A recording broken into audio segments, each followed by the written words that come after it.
Welcome to Sumi Mufas tasty kitchen. നല്ല പഞ്ഞി പോലത്തെ ഇടിയപ്പവും അതിനോടൊപ്പം കഴിക്കാൻ നല്ലൊരു കുറുമക്കറി.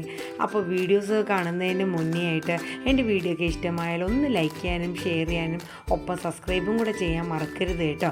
അപ്പോൾ ഞാനിത് വീഡിയോയിലോട്ട് പോകാം. ഞാൻ എൻ്റെ വീട്ടിലെ ആവശ്യത്തിന് വേണ്ടിയിട്ട് ആണ് ഉണ്ടാക്കുന്നത്. അപ്പോൾ ഒരു ബൗളെടുത്തു, ഒരു 3.5 തവിയോളം സാധാ മില്ലിൽ പൊടിച്ച് സാധാ പച്ചരിയാണ്, ആ പച്ചരി പൊടിയാണ്. അപ്പോൾ പൊടി എടുത്തിട്ടുണ്ട്.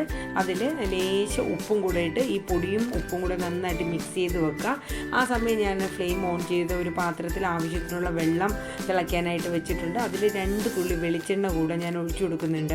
കാര്യം എന്ന് വെച്ചാൽ ഇടിയപ്പം നമുക്ക് മാവ് ഒട്ടിപ്പിടിക്കാതിരിക്കാൻ വേണ്ടിയിട്ടാണ് ഈ വെള്ളത്തിൽ നമ്മൾ വെളിച്ചെണ്ണ ഒഴിച്ചു കൊടുക്കുന്നത്. അതിനോടൊപ്പം തന്നെ വെള്ളം നന്നായിട്ട് വെട്ടി തിളച്ചാൽ ഗ്യാസ് ഓഫ് ചെയ്യുക. അത് കഴിഞ്ഞ് ഒരു 2-3 മിനിറ്റ് കഴിഞ്ഞ ശേഷം ഈ പൊടിയിലോട്ട് വെള്ളം ഒഴിച്ചു കൊടുത്താൽ മതി. തിളച്ച ഉടനെ തന്നെ വെള്ളം ഒഴിച്ചു കൊടുത്തു കഴിഞ്ഞാൽ മാവ് പെട്ടെന്ന് കയറി നന്നായിട്ട് വെന്ത് പോകും.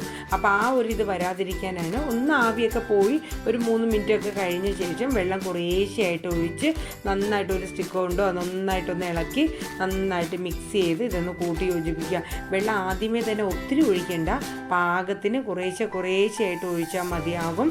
വെള്ളം കൂടിപ്പോയാൽ പിന്നെ ബുദ്ധിമുട്ടാണ്, എന്നാൽ കുറഞ്ഞു പോകാനും പാടില്ല. വെള്ളം കുറഞ്ഞു പോയി കഴിഞ്ഞാൽ നമുക്ക് ഇത് ഇടിയപ്പത്തിൻ്റെ അച്ചിൽ വെച്ച് അത് നമുക്ക് പ്രസ് ചെയ്തെടുക്കാൻ ഭയങ്കര ബുദ്ധിമുട്ടായിരിക്കും. അപ്പോൾ കാരണം മാവ് നല്ല ടൈറ്റാവും. അപ്പോൾ ഇടിയപ്പത്തിൽ ഈ ഒരു കാര്യം മാത്രം ശ്രദ്ധിച്ചാൽ മതി. വെള്ളത്തിൻ്റെ ഒരു പരുവും പിന്നെ വെള്ളത്തിൽ ശകലം വെളിച്ചെണ്ണ ഒഴിച്ചു കഴിഞ്ഞാൽ പിന്നെ മാവ് ഒട്ടിപ്പിടിക്കത്തുമില്ല. അപ്പോൾ വെള്ളം കുറഞ്ഞും പോകരുത് കൂടിയും പോകരുത്. അപ്പോൾ അതേ മാവ് ഇവിടെ ഞാൻ തയ്യാറാക്കി വെച്ച് ഇനി ഒരു 10 മിനിറ്റ് അങ്ങനെ ഇരിക്കണം. അപ്പോഴേക്കും നന്നായിട്ട് ഡ്രൈ ആയി വരും. ഈ ഒരു സ്ട്രക്ചറിൽ വരും. ഇനി നമുക്ക് ആ ടൈമിൽ കുറുമക്കറിയുടെ ഒരു സ്റ്റെപ്പിലോട്ട് പോകാം. കുക്കർ എടുത്തു. കുക്കറിൽ ഞാൻ തലേ ദിവസം കുറച്ച് ഗ്രീൻ പീസ് വെള്ളത്തിൽ ഇട്ട് വെച്ചത് കഴുകി അതിലിട്ട് ഇടുന്നുണ്ട്. ഒപ്പം പച്ചമുളക്, ക്യാരറ്റ്, ഉരുളക്കിഴങ്ങ് പിന്നെ ഒരു സവോളയും കൂടെ കട്ട് ചെയ്ത് ഇതിലേക്ക് ഇട്ട് കൊടുക്കുന്നുണ്ട്.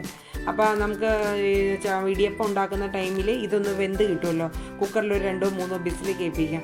അപ്പോൾ ഉപ്പും ലേശം മഞ്ഞൾപ്പൊടിയും കൂടെ ഇട്ട് പാകത്തിനുള്ള വെള്ളവും കൂടെ ഒഴിച്ചിട്ട് വേണം. ഒരു 3 വിസിൽ മതി, ഒത്തിരി വേവണ്ട. നമുക്കറിയാലോ ഓരോ കുക്കറിന് ഓരോ വേവാണ്, അതനുസരിച്ചിട്ടുള്ള വേവിൽ അത്യാവശ്യം ഒത്തിരി വെന്തങ്ങോട്ട് ഉടയരുത്. ആ ഒരു ഇതിൽ വേണം നമ്മൾ എടുക്കേണ്ടത്. അപ്പോൾ അതേ പാകത്തിന് വെള്ളം ഒഴിച്ച് നമുക്കത് ഗ്യാസിൽ വെക്കാം കേട്ടോ. അപ്പോൾ ആ ടൈമിൽ നമുക്ക് ഇഡ്ഡലി ചേമ്പ് അടുപ്പത്ത് വെച്ചു. തട്ടിലേക്ക് ലേശം വെളിച്ചെണ്ണ എടുത്ത് നന്നായിട്ട് വെളിച്ചെണ്ണ തട്ടിൽ തേച്ച് പിടിപ്പിക്കുക. കാരണം എന്ന് വെച്ചാൽ ഇടിയപ്പത്തിൻ്റെ മാവ് ഒന്ന് ഒട്ടിപ്പിടിക്കാണ്ടിരിക്കാൻ വെളിച്ചെണ്ണ പെട്ടെന്ന് ഇളകി വരാൻ എളുപ്പമാണ്. അപ്പോൾ ഇഡ്ഡലിയൊക്കെ ഉണ്ടാക്കുന്ന ടൈമിൽ തണുത്ത ശേഷമാണ് നമ്മൾ എടുത്ത് മാറ്റുക. പക്ഷേ ഇടിയപ്പോൾ നമ്മൾ ഫ്ലെയിം ഓഫ് ചെയ്ത് കഴിഞ്ഞാൽ വെന്ത ഉടനെ തന്നെ അത് തട്ടണം, ഇല്ലെങ്കിൽ അത് പിന്നെ ഇരുന്ന് ഡ്രൈ ആയിട്ട് ഇതിൽ നിന്ന് ഇളകി വരാൻ പാടായിരിക്കും. അപ്പോൾ കുറച്ച് തേങ്ങ ഞാൻ എല്ലാ ഇതിലും വെച്ച് കൊടുക്കുന്നുണ്ട്.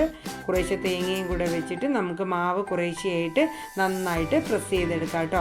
എനിക്കിപ്പോൾ ഈ ഒരു 2 തട്ടിലേക്കുള്ളത് മതിയാവും വീട്ടിലേക്ക്.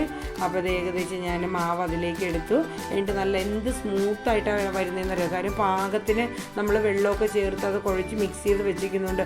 മറ്റേ ചില ആൾക്കാർ പറയുന്നത് ഞാൻ കേട്ടിട്ടുണ്ട്, ഭയങ്കര ടൈറ്റാണ്, എനിക്ക് ഇടിയപ്പം വലിയ ഒരു ഭാരമുള്ള എന്തോ ഒരു ജോലി പോലെയാണെന്നൊക്കെയാണ്. പക്ഷേ എനിക്ക് ഏറ്റവും ഈസി ഉള്ളൊരു സംഭവമാണ് ഇടിയപ്പം എന്ന് പറയുന്ന കാര്യം. പെട്ടെന്ന് പണി തീരുന്നൊരു സംഭവമാണ്. വളരെ പെട്ടെന്ന് തന്നെ നമുക്കിത് പ്രസ് ചെയ്ത് നമുക്ക് ഇഷ്ടമുള്ള രീതിയിലും ഇഷ്ടമുള്ള വലുപ്പത്തിനും ഒക്കെ പ്രസ് ചെയ്ത് നല്ല രീതിയിൽ തന്നെ തയ്യാറാക്കാൻ പറ്റുന്ന ഒരു ബ്രേക്ക്ഫാസ്റ്റാണ് ഇടിയപ്പം. അപ്പോൾ മക്കൾക്കൊക്കെ ആണെങ്കിലും കൂടുതൽ ഇഷ്ടം ഇടിയപ്പമൊക്കെ ആണല്ലോ. അത് ചിലപ്പോൾ വീട്ടിലൊക്കെ ആണെങ്കിൽ കറിയൊന്നും കഴിക്കില്ല. അവൻ മോന് മധുരം ഇട്ടോ പഞ്ചസാരയൊക്കെ ഇട്ടാൽ കഴിക്കാറുള്ളത്. നല്ല ഇടിയപ്പം വലിയ ഇഷ്ടമാണ്. ഒരുവിധം എല്ലാ മക്കൾക്കും ഇഷ്ടമുള്ളൊരു സാധനമാണല്ലോ ഇടിയപ്പം എന്ന് പറയുന്നത്. അപ്പോൾ നല്ല ഇറച്ചിക്കറിയോ കുറുമക്കറിയോ ഒക്കെ ഉണ്ടാക്കി കൊടുത്തു കഴിഞ്ഞാൽ അവർ കഴിച്ചോളും. അപ്പോൾ അതേ നോക്കി 2 തട്ടിലേക്ക് ഞാൻ കറക്റ്റായിട്ട് എടുത്ത് ഫ്ലെയിം ഇഡ്ഡലി ചെമ്പ് വെച്ച് ആവി വന്നതിന് ശേഷമേ തട്ട് വയ്ക്കുക, അത് മാത്രം ശ്രദ്ധിച്ചാൽ മതി. ഇനി നമുക്ക് മീഡിയം ഫ്ലെയിമിലിട്ട് അതിരുന്ന് അവിടെ വെന്ത് വരട്ടെ. അപ്പോഴേക്കും നമുക്ക് കുറുമക്കറിയുടെ ഒരു കൂട്ട് തയ്യാറാക്കാം. കുറച്ച് തേങ്ങ, പട്ട, പിന്നെ പെരിഞ്ചീരകം, ഏലക്ക, ഗ്രാമ്പു, പിന്നെ ഒരു 1/4 ടീസ്പൂണോളം പിന്നെ ലേശം നമുക്ക് എന്താ ഇടേണ്ട മഞ്ഞൾപ്പൊടി ഒന്നിട്ട് കൊടുക്കണം. മഞ്ഞൾപ്പൊടിയും ഒരു 1/2 ടീസ്പൂണോളം മുളക് പൊടി, 1/4 ടീസ്പൂൺ മല്ലിപ്പൊടി, ഇത്രയും മതി. അതിൻ്റെ ഒരു മസാലൻ്റെ ഒരു ഒത്തിരി എരിവ് വേണ്ട.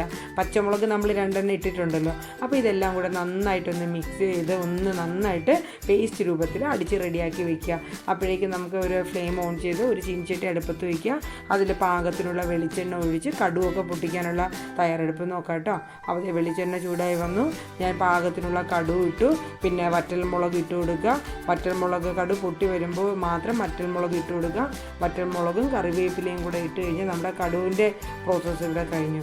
ഇനി നമ്മൾ ചെയ്യേണ്ടതെന്ന് വെച്ചാൽ തക്കാളി നമ്മൾ ഇട്ട് കൊടുത്തിട്ടില്ല. അപ്പോൾ ഒരു ചെറിയൊരു തക്കാളി കട്ട് ചെയ്തതും കൂടി ഇതിൻ്റെ അകത്തിട്ട് ഒന്ന് വാട്ടി കൊടുക്കുക.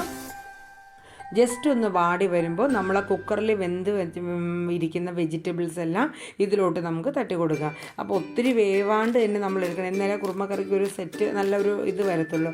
അപ്പോൾ ഇതെല്ലാം കൂടെ ആയിട്ടൊന്ന് നന്നായിട്ട് തക്കാളിയും എല്ലാം കൂടെ ഒന്ന് വെന്ത് വരുമ്പോൾ നമ്മൾ അടിച്ചു വെച്ചിരിക്കുന്ന നമ്മുടെ ആ കൂട്ട് ഇതിലേക്ക് ഒഴിച്ചു കൊടുക്കുക. എൻ്റെ പാകത്തിനുള്ള ഗ്രേവി ഒക്കെ ഒത്തിരി ഒന്ന് കുറുകിയിരിക്കുന്നതായിരിക്കും, ഒത്തിരി ഗ്രേവി വറ്റണ്ട. അപ്പോൾ ഒരു ലോ ഫ്ലെയിമിലിട്ട് തന്നെ നന്നായിട്ട് തിളച്ച് വരുമ്പോൾ ഒരു ലേശം നെയ്യ് ഇട്ട് കൊടുക്കുക കേട്ടോ. അപ്പോൾ ഒരു കറിക്ക് നല്ലൊരു മണവും നല്ലൊരു ടേസ്റ്റ് വ്യത്യാസവും വരുന്നുണ്ട്. ഒരു ലേശം നെയ്യും കൂടെ ഇട്ട് കൊടുക്കുക. അപ്പോൾ നമ്മുടെ ഇവിടെ വെജിറ്റബിൾ കുറുമ ഇവിടെ തയ്യാറായിക്കൊണ്ടിരിക്കുകയാണ്.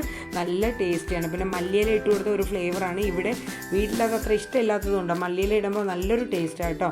അപ്പോൾ നല്ല പഞ്ഞി പോലത്തെ ഇടിയപ്പവും അതുപോലെ തന്നെ നല്ലൊരു കുറുമക്കറി ഇവിടെ തയ്യാറായിട്ടുണ്ട്.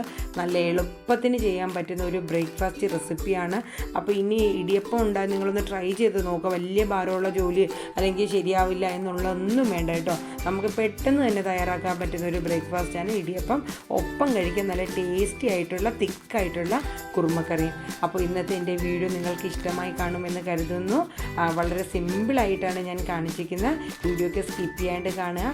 വീഡിയോ ഇഷ്ടമായാൽ ലൈക്ക് ചെയ്യാനും ഷെയർ ചെയ്യാനും ഒപ്പം തന്നെ ആദ്യമായിട്ട് ചാനൽ കാണുകയാണെങ്കിൽ ഒന്ന് സബ്സ്ക്രൈബും കൂടെ ചെയ്യാൻ മറക്കരുത്. നാളെ വീണ്ടും കാണാം. Tata bye.